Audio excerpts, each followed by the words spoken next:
देखिए साथियों, इस बजट के अंदर आपको मालूम ही है, अगर आपकी इनकम 12 लाख रुपए तक होती है तो किसी भी तरीके का टैक्स आपको पे नहीं करना पड़ता है, क्योंकि आपको सेक्शन 87A की रिबेट मिल जाती है। तो जैसा कि आप थंबनेल से देख पा रहे हैं, इस वीडियो के अंदर मैं आपको बताने वाला हूं, अगर आपकी रेंटल इनकम है और वो रेंटल इनकम में जो है साल के अंदर 21 लाख रुपए तक भी है। अभी देखिए एक प्रैक्टिकल एग्जांपल मैं आपको दिखाऊंगा, जहां मैं एक्सेल में मैं आपको चेंजेस करके दिखाऊंगा किस तरीके से 21 लाख रुपए तक की रेंटल इनकम भी अगर आपके पास है तो आपको एक भी रुपया टैक्स पे नहीं करना पड़ेगा। तो ये कैसे पॉसिबल है, चलिए अपनी वीडियो के अंदर जानते हैं। तो देखिए यहाँ पर मैंने एक एग्जांपल ले लिया है। यहाँ पर मैं मान के चल रहा हूँ कि आपकी जो प्रॉपर्टी है वो लेट आउट है, आपकी रेंटल इनकम आती है और यहाँ पे आपका कोई भी होम लोन का इंटरेस्ट नहीं है, तो उसके बिना मैं आपको बता रहा हूँ। तो इस केस में तो अगर आपके पूरे साल का जो रेंट है वो 17,14,000 है, उसमें से कुछ म्यूनिसिपल टैक्सेस आप पे करते होंगे, तो मैं यहाँ मान के चल रहा हूँ कि ज़ीरो अमाउंट है। वैसे कुछ ना कुछ म्यूनिसिपल टैक्सेस होते ही हैं नॉर्मली, फिर भी मैं इसको ज़ीरो मान के चल रहा हूँ। तो इस केस में इसमें से माइनस करेंगे ज़ीरो, तो आपकी जो नेट एनुअल वैल्यू आ जाएगी वो आ जाएगी 17,14,000। तो देखिए रेंटल इनकम के केस में जो है आपको स्ट्रेट फॉरवर्ड ही 30% की डिडक्शन मिल जाती है इस नेट एनुअल वैल्यू के ऊपर। तो 30% डिडक्शन का मतलब ये होता है कि गवर्नमेंट ये मान के चलती है, डिपार्टमेंट ये मान के चलता है कि जो आपकी प्रॉपर्टी आपने लेट आउट की हुई है उसकी आप मेंटेनेंस वगैरह करवाएंगे, उसकी देख रेख जो करेंगे उस पर आपका जो भी अगर 100 रुपये का रेंट होगा तो 30% आपका खर्चा हो जाएगा। तो ये मानते हुए आपको बाय डिफ़ॉल्ट ही एक 30% की स्टैंडर्ड डिडक्शन जो है गवर्नमेंट दे देती है। तो 17,14,000 में से 30% की आपको स्टैंडर्ड डिडक्शन मिल गई है, जो कि बनती है 5,14,000।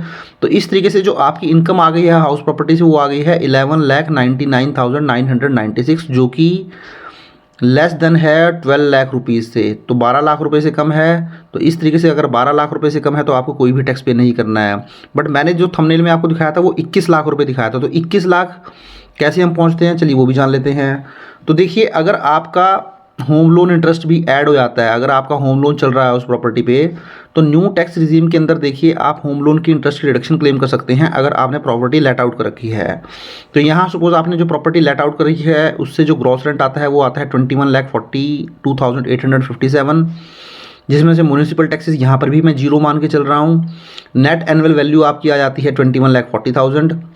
अब जब 21,40,000 का आप 30% करेंगे तो यहाँ पर आपकी देखिए नेट एनुअल वैल्यू आ जाती है, सॉरी स्टैंडर्ड डिडक्शन आ जाती है, तो 6,42,000 आपकी स्टैंडर्ड डिडक्शन आ गई है। अब जब ये स्टैंडर्ड डिडक्शन लेस करा देंगे तो आपकी स्टैंडर्ड डिडक्शन के बाद जो इनकम आई हाउस प्रॉपर्टी से वो आई 15 लाख रुपीज़। तो देखिए अब सपोज ये जो आपकी प्रॉपर्टी है इसके ऊपर आपने लोन लिया है, तो लोन के ऊपर आपने जो इंटरेस्ट की पेमेंट की होगी। अब देखिए जब न्यू टैक्स रिजीम में आप आते हैं तो न्यू टैक्स रिजीम में अगर आपने कोई हाउस प्रॉपर्टी के ऊपर लोन लिया है तो उसकी आप इंटरेस्ट की रिडक्शन क्लेम कर सकते हैं, इवन वो 2 लाख रुपीज़ से ज़्यादा भी हो। तो अगर आपकी सेल्फ ऑक्युपाइड प्रॉपर्टी होती है तो वहाँ पर तो आपका 2 लाख रुपीज़ का जो इंटरेस्ट है वो लिमिट होती है, इससे ज़्यादा आप क्लेम नहीं कर सकते हैं। बट न्यू टैक्स रिजीम के अंदर पहली बात तो जो सेल्फ ऑक्युपाइड प्रॉपर्टी है उसके ऊपर आपको इंटरेस्ट की रिडक्शन मिलती नहीं है, केवल और केवल आपको लेट आउट प्रॉपर्टी जो होती है, रेंटल प्रॉपर्टी जो होती है, उसके ऊपर ही इंटरेस्ट की रिडक्शन क्लेम कर सकते हैं आप। और जो इंटरेस्ट की डिडक्शन की लिमिट है वो 2 लाख रुपीज़ की नहीं होती है। अगर 2 लाख रुपीज़ से ज़्यादा भी होगा, जितना आपका एक्चुअल अमाउंट होगा 3 लाख, 5 लाख, 10 लाख, वो सारा ही आपको क्लेम हो जाएगा। तो अगर मैं मान के चलूँ आपके 3 लाख रुपए की इंटरेस्ट आपने पे किया होगा इस प्रॉपर्टी के ऊपर, तो उसकी डिडक्शन भी आपको न्यू टैक्स रिजीम में भी मिल जाएगी, क्योंकि प्रॉपर्टी जो है वो लेट आउट है। तो इस तरीके से आपकी इनकम देख सकते हैं यहाँ पर भी 12 लाख आ चुकी है और 12 लाख तक कोई इंटरेस्ट नहीं है। चलिए मैं एक्सेल के अंदर आपको लेके जाता हूँ, कुछ और प्रैक्टिकल एग्जांपल मैं आपको करके दिखाता हूँ जिससे आपको ज़्यादा क्लैरिटी मिल पाएगी। तो चलिए प्रैक्टिकल एग्जांपल की तरफ चलते हैं एक्सेल की शीट के अंदर। तो देखिए एक्सेल की शीट है, तो यहाँ तो सपोज करें आपने 3 लाख रुपीज़ का इंटरेस्ट पे किया और आपकी 12 लाख रुपए की जो है इनकम फ्रॉम हाउस प्रॉपर्टी हो गई और आपको कोई टैक्स पे नहीं करना पड़ा। अब सपोज बोलते हैं सर मेरा तो जो इंटरेस्ट है वो 3 लाख है ही नहीं, मेरा तो केवल 1 लाख रुपए का ही इंटरेस्ट है। तो आप इसको 1 लाख कर लीजिए, 14 लाख हो जाता है। तो इस केस में फिर आपकी जो रेंटल इनकम होगी वो 21 लाख रुपए नहीं होगी, आपको ये कम करना पड़ेगा। अब सपोज करें आपकी रेंटल इनकम में यहाँ पे 3 लाख रुपए कम कर देता हूँ, सपोज करें 18 लाख कर देता हूँ मैं। आप देखिए सारी कैलकुलेशन है, जैसे ही आप 18,42,000 करेंगे तो देखिए आपकी 5,50,000 30% स्टैंडर्ड डिडक्शन आ गई। देखिए आपका इसका 30% हो गया।